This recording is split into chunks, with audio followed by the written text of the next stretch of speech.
Si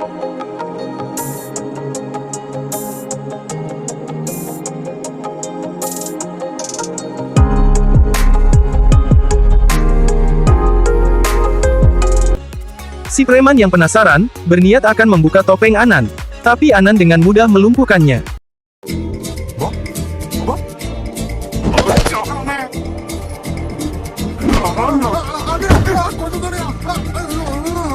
Anan pun pergi, dan raut muka Sakti terlihat mengagumi Mesmen.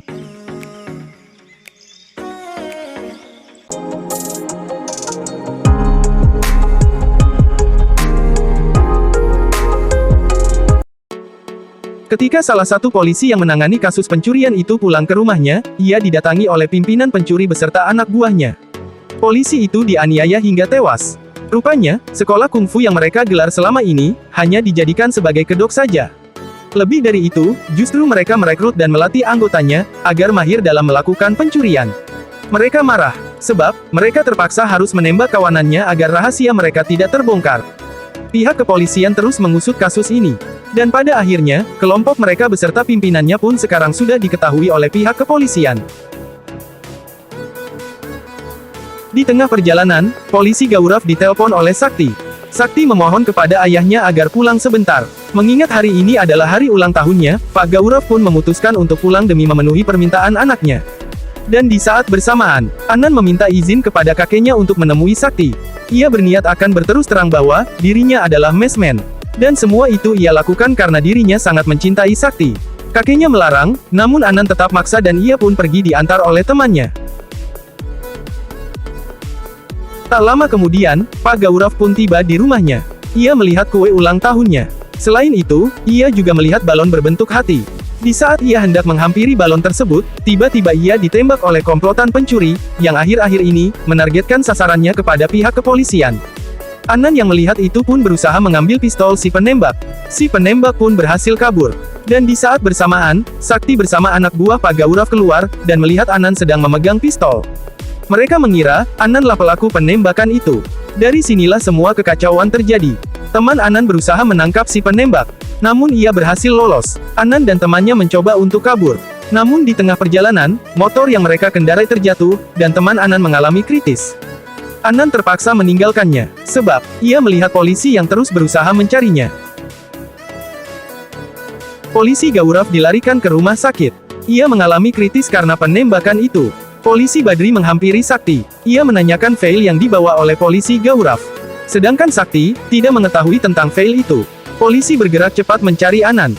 Mereka mendatangi rumah Anan, tapi orang tuanya tidak mengetahui keberadaan Anan. Polisi juga mendatangi kakek Anan, dan kakeknya pun tidak mengetahuinya. Setelah polisi pergi, kakek Anan mendatangi kakeknya yang seorang penjahit. Rupanya, Anan bersembunyi di dalam sebuah kostum King Kong.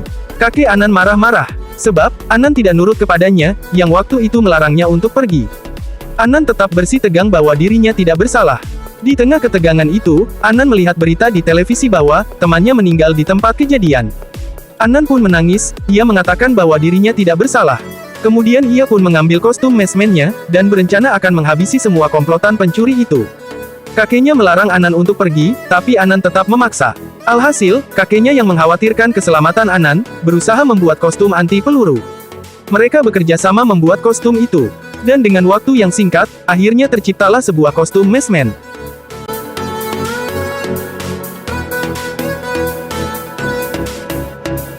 Sedangkan di sisi lain, kelompok pencuri sedang merencanakan pembunuhan terhadap polisi Gaurav.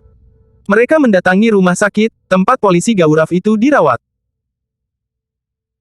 Lampu rumah sakit pun dipadamkan oleh kelompok itu. Mereka mencari ruangan tempat polisi Gaurav dirawat. Ternyata, Mesmen juga berada di situ. Ia menghabisi kelompok pencuri itu satu persatu.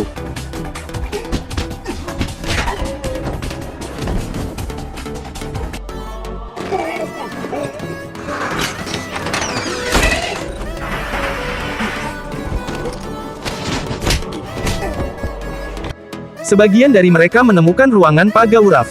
Dan Mesmen pun berusaha menghalangi mereka. Sakti terpesona melihat kegagahan kostum Mesmen yang sekarang. Ia pun semakin mengagumi Mesmen.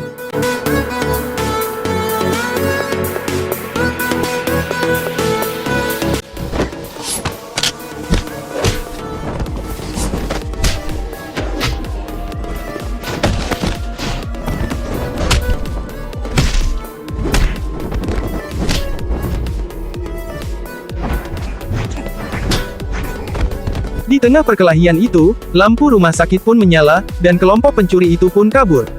Mesman pun mengejar mereka. Namun ia berhasil dilumpuhkan oleh pimpinan pencuri, yang secara tiba-tiba memukulnya.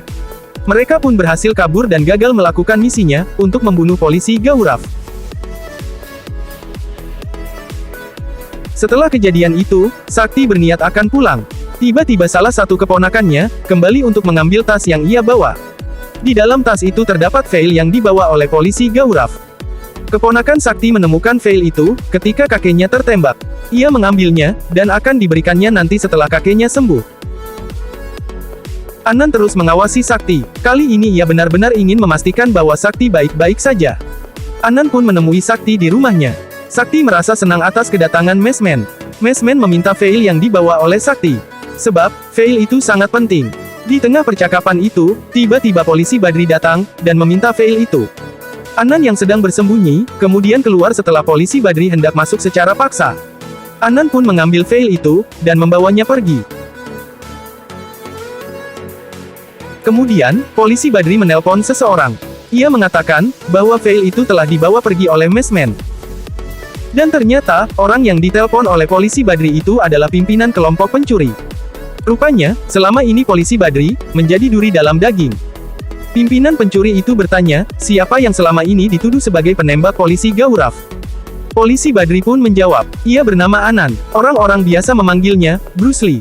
Ia memiliki guru yang bernama Chandru. Seketika itu juga, pimpinan pencuri itu menjadi bengong. Sepertinya, ia memiliki suatu hubungan dengan Chandru, gurunya Bruce Lee.